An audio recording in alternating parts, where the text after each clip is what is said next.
Ada pergeseran besar nih di salah satu negara dengan ekonomi berkembang terbesar di dunia. Yap, di Indonesia. Baru aja ditunjuk seorang menteri keuangan yang bisa dibilang sangat di luar kebiasaan. Dan kehadirannya langsung bikin pasar heboh. Yuk kita bedah siapa sebenarnya arsitek ekonomi baru ini. Nah, ini dia pertanyaan kuncinya. Soalnya, figur yang bakal kita bahas ini bukan ekonom tipikal, dia bawa cara berpikir yang sama sekali beda ke salah satu jabatan paling krusial di negeri ini. Jadi, apa yang bakal terjadi? Ini dia orangnya, Purbaya Yodisadewa. Coba perhatikan baik-baik, karena nama ini sekarang identik dengan fenomena baru di pasar yang disebut efek Purbaya. Sebentar lagi, kita bakal kupas tuntas. Apa sih maksudnya itu? Dia sendiri aja kaget loh. Purbaya secara terbuka ngaku kalau penunjukannya itu serba mendadak. Kutipan ini nunjukin betapa cepatnya perubahan ini terjadi di pucuk pemerintahan.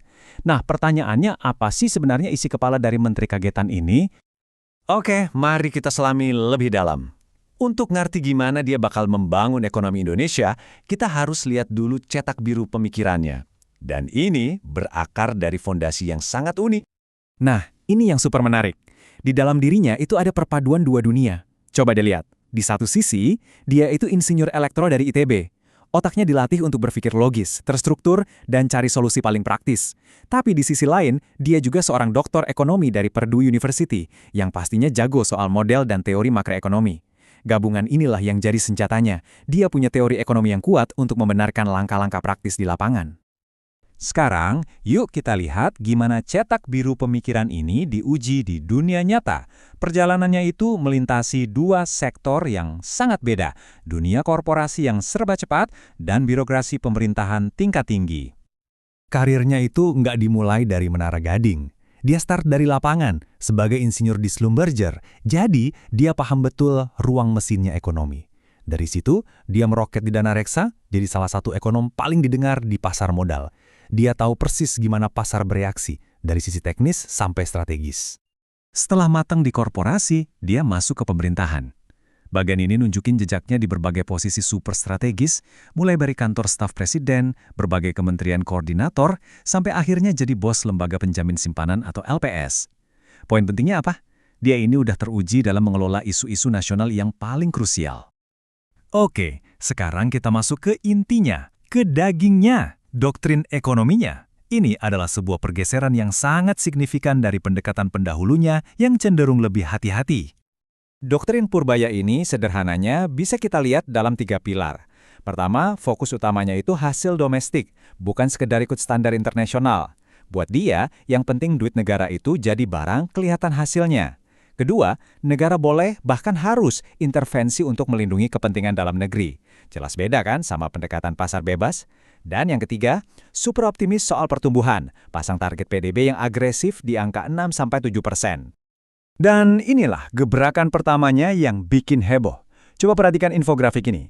Mekanismenya sebenarnya simple tapi brilian. Dia pindahin dana pemerintah yang tidur sebesar 200 triliun rupiah dari Bank Indonesia ke bank-bank BUMN. Tujuannya, biar bank-bank ini nyalurin kredit dan sektor real bisa bergerak. Lihat deh reaksi pasar di grafik itu. Awalnya ada ragu-ragu. Tapi begitu kebijakannya jelas, boom, IHSG langsung tancap gas. Inilah demonstrasi pertama dari efek Purbaya.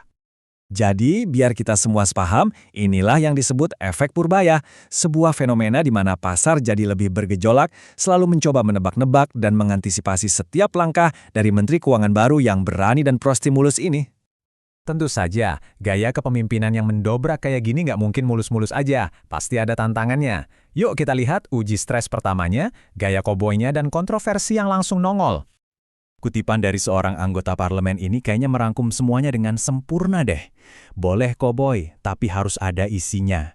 Gayanya yang blak-blakan itu diakui, tapi ada ekspektasi besar bahwa di balik gaya itu ada substansi yang kuat. Ini nunjukin gimana dia diterima, sebagai sesuatu yang baru, tapi juga harus membuktikan diri. Gaya koboi yang ceplas-ceplos itu kan ada risikonya ya, dan nggak butuh waktu lama buat Purbaya buat menghadapi ujian pertamanya. Di tabel ini kita bisa lihat rangkuman 3 kontroversi awal yang muncul, mulai dari komentarnya soal tuntutan 17+8 yang bikin gaduh, unggahan viral putranya di media sosial, sampai spekulasi publik soal kedekatannya dengan Menko Luhut Panjaitan. Oke, kita udah lihat fondasinya, cara dia membangun sampai uji stres di awal-awal. Sekarang, mari kita coba lihat ke depan. Apa sih arti kepemimpinan Purbaya ini buat masa depan fiskal Indonesia? Ada 4 poin kunci yang bisa kita bawa pulang. 1, dia ini seorang arsitek yang pragmatis. Kebijakannya itu campuran unik antara cara berpikir insinyur yang problem solving dan teori ekonomi. 2, Indonesia sudah pasti memasuki era kebijakan fiskal yang baru, yang lebih ekspansif, lebih gaspol. 3, dan ini yang paling penting, eksekusi adalah segalanya. Efek Purbaya bisa berhasil atau gagal tergantung gimana dia mengelola resiko, contohnya inflasi. Dan 4, gaya komunikasinya itu pedang bermata dua. Bisa efektif memotong birokrasi, tapi juga bisa jadi sumber resiko politik. Pada akhirnya, kesimpulannya begini. Indonesia itu sedang membuka sebuah babak yang benar-benar baru soal kebijakan fiskal. Purbaya Sadewa adalah arsiteknya. Fondasi kebijakannya yang berani itu sudah diletakkan.